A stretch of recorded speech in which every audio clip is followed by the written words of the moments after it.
What is up, YouTube? I'm Devon DaVinci, leader of the Renaissance Crew, and you're watching DaVinci Reacts. Today we're going to be getting into another Geography Now episode. This is the Republic of Congo. This is, I believe, the smaller Congo between the two. I already did the last Congo episode, so if you want to go check that out, there'll probably be a card or something available. If it isn't, then it'll definitely be at the end of the video. You'll see it at the last 30 seconds, it'll pop up. But let's jump into this and see what it has to offer. I'm really curious about the differences between the different Congos because, I mean, I would imagine you don't split up unless there's differences. So let's go ahead and check this out. The Republic of Congo, also known as the DRC's smaller, richer, yet kind of angsty twin brother who totally had a thing for Russia for like 30 years. It's time to learn geography. No! Hey everyone, I'm guessing that means we're not... Today we reached... I guess that means as an American, we probably aren't on the best of diplomatic terms with the Republic of Congo. I'm assuming. The second part of our twin country saga. In the last episode, we talked about the massive Democratic Republic of Congo. Now let's head across the river and see what's on the other side, shall we? First off, the flag uses the Pan-Africanist movement colors and is the only one that utilizes a diagonal pattern. It's pretty simple, just a yellow diagonal band from the bottom left to the upper right, dividing two triangles, the upper one being green and the lower one being red. The green symbolizes the agriculture and forests, the yellow represents the friendship and nobility of the people, and the red stands for... Gotcha. The constitutional description actually leaves the red part unexplained and there is no official description. So that's that. Now let's dig in and see what else we can find. I call bullshit. Now, even though the Congos are close and similar, they have a lot of backstory that separates them. Think of it this way. They both grew up in the same house, but went to different colleges and have different jobs. The DRC was like, I have all the resources, I could just do whatever I want. But then whatever he wanted ended up in a continental war. Whereas the RC was like, capitalism is the poison of society and I'm totally mobilizing a state-run proletariat, which ended up in capitalism anyway, kind of. Anyway, the country is located in the central western part of sub-Saharan Africa, straddling the equator with a small coast on the Atlantic, with the inland areas sloping diagonally northeast along the Congo and Ubangi rivers. Bordered by 5 other countries, you would think it's 4, but remember, just like we discussed before, there's that little small Cabinda exclave that belongs to Angola. The country is divided into 12 departments, and the capital, Brazzaville, named after a really charming yet controversial Italian guy, is located right across its twins capital, Kinshasa, on the Congo River, and is recognized by its iconic landmark, Nabemba Tower, the tallest building in the country. You can literally see it from the other side of the river. Fun side note, if you look closely, the country's shape kind of resembles that of a demonic rabbit with 3 tails and a deformed back foot. Look, I tried my best. Now, unlike the DRC, the RC has a decently constructed... I was going for a penguin doing a Naruto run, just... or flapping, but... I just think of it as somebody with like really long sleeves doing a Naruto run. Coastal harbor with no legs. Noir, the second largest city. The problem is, unlike the DRC, the coast doesn't really have any rivers that assist major cargo transport, except for the That could be legs. 1 second. Let's go back. This could be 1 foot, and then like its leg is going like this in like a knee shape, or not knee shape, but like its knee is up here and then its foot's right here. Then it's the back leg dragging kind of, and you got his arm back and his chin is up like this. Yeah, it's a Naruto run.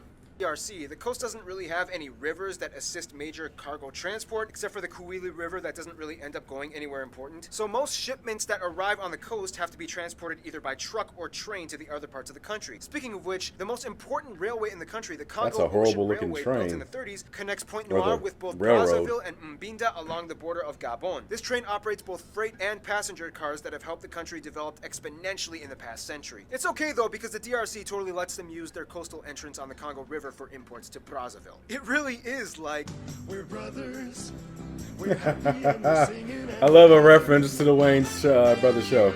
Give me a high five. Also, unlike the DRC, the country is also heavily urbanized. About 80% of the entire population only lives in a few major cities and towns along the train tracks, whereas the rest of the country is kind of sparse and empty. The entire Likuala department has no road access to the rest of the country, and the only way to get in is to either go by river or by airplane. You know, you're actually better off just going to the Central African Republic, flying there, and then taking a boat down the Ubangi River instead of going through the jungles. The country has 2 international airports, one in Brazzaville and the other in Point Noir, as well as various unpaved landing strips strips for the remote communities outside of urban centers. As a former French colony, the RC has historically acted as a central hub for the Atlantic slave trade in the French division. With its useful harbor and convenient access to the inland regions, this country served as a strategically advantageous territory to both the inhabitants and the outsiders. Things get a little crazy the further inland you travel, though. Let's talk about that now in... Let's hear about those jungles. The physical makeup of the RC is kind of like Mozart's Requiem. It starts off great and bold, but then the further you go, it just kind of stops and you have to kind of guess what the last part is. Oh, sorry, I forgot. Kids kind of watch this show. It's like the Lemony Snicket books and trying to figure out the story behind Beatrice. In a nutshell, as an equatorial country, the climate is typically warm and humid year-round. There are 2 rainy seasons, one taking place from March to May and the other from September to November, while June and August is typically the driest season. First of all, the country is generally flat along the coast and inland, with the higher points being in the central and conveniently named Plateau Department, with rolling hills and tame cliffs. Way up north, close to Gabon, you can find the highest mountain, Mount Nabemba, in the Mayumbe mountain chain. This whole area kind of acts as like a natural barrier to the lush jungle interior. Once you go past the plateau, there's no turning back. You've pretty much reached guerrilla territory. One of the reasons why the north and eastern regions of the country are so empty and sparse is partially because it's really hard to build settlements there. The ground is incredibly moist and swampy with few promising spots for construction. Most of the Likuala department remains unexplored today and is home to some of the densest concentrations of wildlife in all of Africa, especially around Lake Tele. This place has a creepy backstory. It's incredibly difficult to get to this eerily circular-shaped lake, and the tribal locals in the area will swear upon the stories of the Mokele Mbambe living there. Mokele Mbambe is described to be a massive reptilian creature with a long neck and tail somewhat resembling an Apatosaurus. Basically, it's the African Loch Ness Monster. Although it's never been photographed or documented, an explorer came across a group of pygmies in 1959 claiming to have killed and eaten one. Yeah, these jungles are crazy, and just wait till we get to Papua New Guinea. Otherwise, primates make up a huge portion of the wildlife. Over 100,000 lowland gorillas are said to have inhabited the entire area, specifically in the Sangha department. The country is located with rivers and confluences like the beautiful Lufu-Lakari Falls that branch out in every direction. If you look closely at a satellite image, you will notice, though, that a lot of the land has been deforested, especially in the south and central areas. For a long time, the country was dependent on its lumber industry as its main export, but after the oil boom, logging actually has been relatively lowered, and you can see the green vegetation claiming its domain adjacent to the tributaries and reservoirs that feed through the flat plains. Yeah, speaking of which, the country has seen a huge oil boom in the past few recent decades. In fact, at over 80%, oil and petroleum make up the majority of the country's export sector. I guess America is a diplomatic ally now. Decades. In fact, at over 80%, oil and petroleum make up the majority of the country's export sector, especially with offshore reserves discovered shortly after independence. In fact, even though the RC is about 14 times smaller than the DRC, they have about 3 billion more in public revenue. Unlike their twin brother, agriculture doesn't play that much of a major role in the economy. Yes, most people live off of subsistence farming, but a larger portion of the country thrives off of industry and service jobs. The RC's GDP per capita is about 8 times higher than that of the DRC, and their overall international GDP index is about 60 spots higher. In short, they're a little more financially stable. Unfortunately, managing business can still be a challenge sometimes. Let's talk about the ones who run this country. Now, don't be fooled. Yes, the people in the RC speak French and Lingala and enjoy the same music and cinema, and they have relatively the same diets and traditions, but hundreds of years of outside influence has forged a distinct dichotomy between the Republic of Congo and its brothers. First of all, the country has about 5 million people and is one of the most urbanized countries in Africa. The country is almost completely made up of Bantu peoples, which are divided into sub-tribal groups, the largest ones being the Congo peoples at around 48%, the Sangha people at around 20%, and the Teke at 17%, and the Mbochi at 12%. About 2% of the country is indigenous Pygmy, however exact estimates are a little hazy, and the remainder of the country is mostly white French or Europeans with small communities of other groups like East Asians and Middle Easterners. Now yes, about 60 different languages and dialects are spoken in the country, however getting by is easy. The country's main official language that everybody speaks is French, with 2 other official languages, Lingala and Kituba, which is basically just an intelligible dialect of the same Kikongo language spoken in the DRC. Culture-wise, the people are mostly descended from the Congo Kingdom, which was split up by the Europeans during colonization. Respect for age is a major theme with customs. Older people get titles like Yaya, which means something like big brother or sister. Even though they're only 2 months older than you gotta refer to them like that. And never call elders by their real name. Even if she's not your real mom, you're supposed to call your friend's mom, mom, or auntie, and the same goes for dads. Really? Never interrupt an elder, but you can use uncles and aunties to intercede for you. Now, one thing that has really shaped the social structure of the country would have to be the path that it took after independence. Now, as you know, the RC was once a a French colony, but after independence, the Soviets rushed in as quickly as possible and coerced the country to try out this new little thing called communism. And after an immediate coup that lasted only 3 days, the country decided, hey, let's align ourselves with the Eastern Bloc and follow a scientific socialist ideology influenced by the Soviets. They renamed themselves the People's Republic of Congo, used this flag inspired by the Soviet flag, and mobilized the military. And that's how, like Angola and Mozambique, the RC became the former Soviet Union's jolly little partner down south. China, North Korea, North Vietnam, and Cuba stepped in and introduced themselves. Keep in mind, this was before the Sino-Soviet split in the Vietnam War. Cuba even sent in troops to help train the militia, which would one day eventually overthrow the leader for another one, even though the country has a holiday named after that leader that they assassinated. Eventually, this led to a weird 3 decades of political Sounds repression. like America when it comes to like people like Martin Luther King. Named after that leader that they assassinated. Eventually, this led to a weird 3 decades of political repression and economic tension that ended with the expiration of the Friendship Pact in 1991 after the fall of the Soviet Union. Then things were a little awkward. They were like, So, I guess we're not like socialist or communist or whatever anymore. nah, man, I guess not. So should we like have a democracy or something or stuff?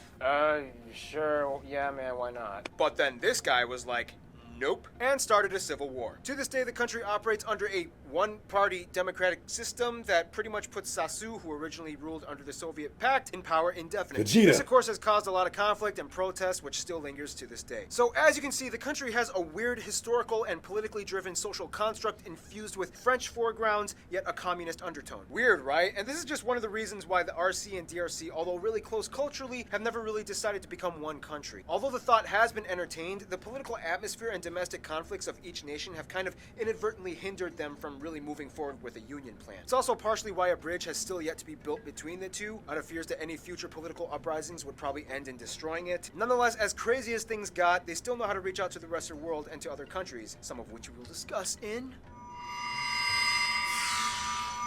So as you can probably guess from the demographics, the RC is mostly distinguished from its twin brother by the entourage it's built up. As mentioned before, the RC was aligned with the Soviet bloc as well as the other communist-influenced states across the world. Russia and China both have embassies and relations. Australia and South Korea are some of the largest trade partners though, stepping up in the 90s, and today the RC is one of the largest exporters of oil to South Korea. Of course, the Francophone nations are mostly close as well. The RC will never turn down a party from Gabon or Cameroon. Everybody loves Cameroon. And although they're a little far off, the Ivory Coast is like, what's up, cuz? To which the RC is like, yo, you need to stop over more often, man. I got these killer dinosaur burgers I want you to try. In terms of their best friends, however, once again, they would probably say the Democratic Republic of Congo. These two brothers have been with each other through thick and thin even before colonialism. They speak the same, they eat the same, they live the same. It's just, you know, one side has a few ideas about social trajectory that differ from the other. In conclusion, the RC may be smaller than its twin brother, but it definitely does not waver in stories to tell, places to see, and legends to explore. Stay tuned,